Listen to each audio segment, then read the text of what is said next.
Coming from CNBC, Bezos brushes off concerns of an AI bubble. You shouldn't worry about it. Oh, thank God. Thank God. I was concerned the economy for my entire country would implode. But hey, look, one of the wealthiest people on the planet says, I shouldn't worry my little head over it. So I guess everything's gonna be okay. This is one of the weird things that's happening with this whole AI fraud, this whole AI bubble, is day by day as it's becoming ever more obvious how ridiculous this horse crap is, we are getting more and more of the thought leaders telling us to stop worrying our little heads over things we just don't understand. I talked about this before. I was listening to the All In podcast, right? I go and I'm on the elliptical machine and I really want to get my blood pumping. So I listen to Jason Calacanis. My God, that boy will get your blood pumping. Anyway, so there's this All In podcast, got Jason Calacanis, a whole bunch of other people. There's this one guy, David Sachs, and he's real big friends and all that kind of stuff with the Trump administration. And one of the things that I thought was fucking dumb as dog crap, but also interesting that somebody would actually say this, is he was talking about the whole AI bubble and the whole AI revolution and all that. And basically he said every American should support this whole AI disaster. And the reason that he stated, like, even if you disagree with AI, even if you dislike AI, right? Even if you have rational reasons for thinking all of this is dumb as dog crap, he said, look at it, right? You know, last year, AI spending led to like 1.5% growth in GDP. So all of our GDP growth as a country in the United for last year, all related around artificial intelligence spending. So basically, all of this AI spending is putting money into the economy. And since every American should want the United States to have a good economy, that means you need to support this AI disaster. Like, oh my God. Wow, that is a well-articulated, horrible fucking argument. So even if you think the AI data center is going to use all the water in your town, even if you think the AI data center on its own is going to be such a heat island, it's going to increase the temperature in the area by 10 degrees. Even if you think all of this money is being dumped into one sector in AI, basically excluding in technology, excluding all of these other areas in technology that could also use investment, regardless of what your concerns are, no, you need to support AI because AI is good, right? Fraud is good for the American economy. Ergo, you've got to support the AI fraud. So, Lordy. And so anyways, we're starting to hear more of this. And this is where Bezos is coming out. And basically what Bezos is coming out and saying, well, look at all this investment going into AI. It will give us benefits in the future. So therefore, you shouldn't worry. You shouldn't worry about it. Don't worry about this, right? When you have 30,000 employees at Oracle being laid off just so Oracle can dump more money into this AI crap show. That again, 30,000 employees are losing their jobs or lost their jobs at Oracle, literally for them to find money to build more data centers. But you shouldn't worry. Look, if your kid has to sell their asshole out behind the 7-Eleven because both mommy and daddy lost their jobs in a city where the average house price is like $2 million and they can't get any other work because every company is firing people because of this AI disaster, don't worry about it.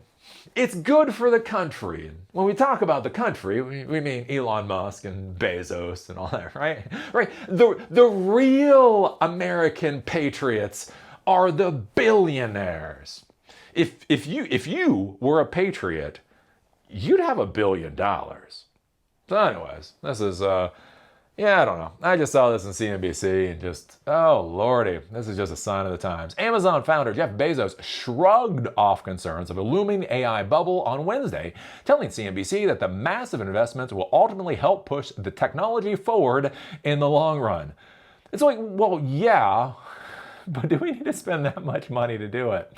Quote, even if it does turn out to be a bubble, you shouldn't worry about it because the bubble is driving investment and a lot of the investment is going to turn out to be very healthy, as is told CNBC's Andrew Sorkin in an interview on Squawk Box.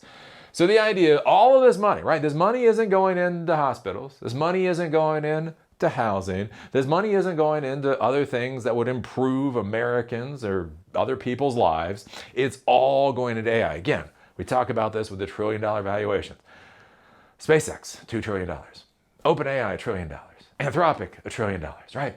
They are vacuuming up all the money. But you shouldn't worry about that because, we'll get some benefits. We'll get some benefits. We are going to have the best meme generator. When all of this is done, when all the trillions of dollars are counted, I think when you see the memes that AI is able to create, you'll agree all the money was worth it. Oh, let's see here. Bezos acknowledged that the excitement around AI has meant that, quote, every experiment is getting funded, including potentially bad ideas. The important thing to understand here when they talk about this, like with every experiment is getting funded, every AI experiment is getting funded. If you're doing other things in the technology world, right now it is getting ignored, right? AI is taking all the oxygen out of the room for any other things that could be getting invested in. Quote, it's because investors at this moment haven't learned yet how to discriminate between good ideas and bad ideas, and that's okay because the good ideas will pay for all the losers, Bezos said. So from a point of view of civilization, of society, these kinds of industrial cycles can actually be very healthy because they drive the technology forward. And again, okay, it drives the technology forward, but is this technology that valuable for society? One of the interesting things with all of this it seems to be a foregone conclusion in so many people's minds that AI is the future. Whatever the cost to get artificial intelligence, obviously it's going to be worth it because, as we've heard, it's going to cure disease and it's going to solve science. The problem you run into is that, but what if it's just not that valuable? It's just not... Again, what if it's a cul-de-sac to the future and we're dumping all of our resources into it? Bezos likened the fervor around AI to the biotech bubble in the 1990s when excitement around the technology led to a market frenzy followed by a crash. A lot of investors lost money on certain things, but we still got to keep all the life-saving drugs that they had invented. And again, to be clear, when was the last time you heard about the biotech bubble exploding at the end of the 90s? You probably have never heard of that. That is a real thing. There was a biotech bubble, and it did go boom. And again, right, there was a lot invested in. There was a lot of things that were discovered, and we are getting a value from that biotech bubble now. But have you ever heard? You've heard of the dot-com bubble. You probably have never heard of the biotech bubble. Again, that did exist. And the reason was, it wasn't that big. It wasn't that big. We're not talking about trillions and trillions and trillions and trillions and trillions and trillions and trillions of dollars, right? If you were saying AI, if you were like, look, I know $100 billion of investment into AI seems like a lot of money. But even if this $100 billion investment, even if these companies don't succeed, will have pushed AI forward. Like, look, again, $100 billion of investment. Fine. Again, you got to break eggs, right? You got to fail. To find successes, you got to fail. And, 9 failures for every success. Fine. But the problem that you run into is that the amount that this failure is going to cost is going to be so extreme. Like, think about this for a second. Like, you think about you got to have 9 failures for every success. Well, there's a difference between doing things like putting money on the table versus putting your life on the line. Right? Think about this. If you have to have 9 failures for every success, and so for each of those failures, you have to put money on the table. Look, this is a year of my salary on the table. I'm going to make a bet. And you fail and you lose. So you go back and you get money again, right? And you go through that. Here's the thing. What if you put your life on the line? What do you have the 9 failures to get a success? But a failure means you die, right? The cost is too high. The cost of failure becomes too high for this to be a viable thing to go after, right? And that is my concern with this whole AI disaster, is the cost of this is too high. 1.5% of our GDP growth, right? The only growth for economic growth for our country last year was because of the AI boom.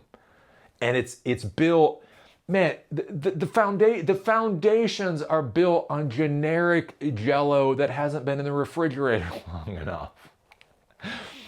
And they're just dumping more. Think about this, 1.5% of GDP growth for 2025. All the GDP growth for the United States was in AI. That was last year. And they're doubling and tripling down. The CapEx expenses this year for AI are going to be 2 to 3 times what they were last year. Everything is being dumped into this AI idiocy. For what? For what? Look, AI's been like, again, I was there for the computer boom, the PC boom in the 80s. I was there for the internet boom in the 90s. I was there for the iPhone. Like, when you got your hands on an iPhone, you wanted an iPhone. Hell, when you got your hands on a BlackBerry, you wanted a BlackBerry. When you got your hands on the internet, you knew the value of the internet. Like, look at this. I'm a computer person. And yes, I do use AI for some, but it's just not. The value proposition isn't there for this much investment. But anyways, now what we're getting told is by the thought leaders, because they're smarter than you, right? They have so much more money than you do because they have been able to manipulate the core systems that are required for modern society. So ergo, I mean, that's what they understood in feudal times in Europe, is that the demented inbred kings, because they were kings, knew the world better than the peasants. If you wanted to give an opinion, you should have decided to be a king, now shouldn't you? Right? So shut up, you little snot-nosed peasant. And I feel like that's what we're getting out of the aristocrats in the United States right now. They know what's better than you do.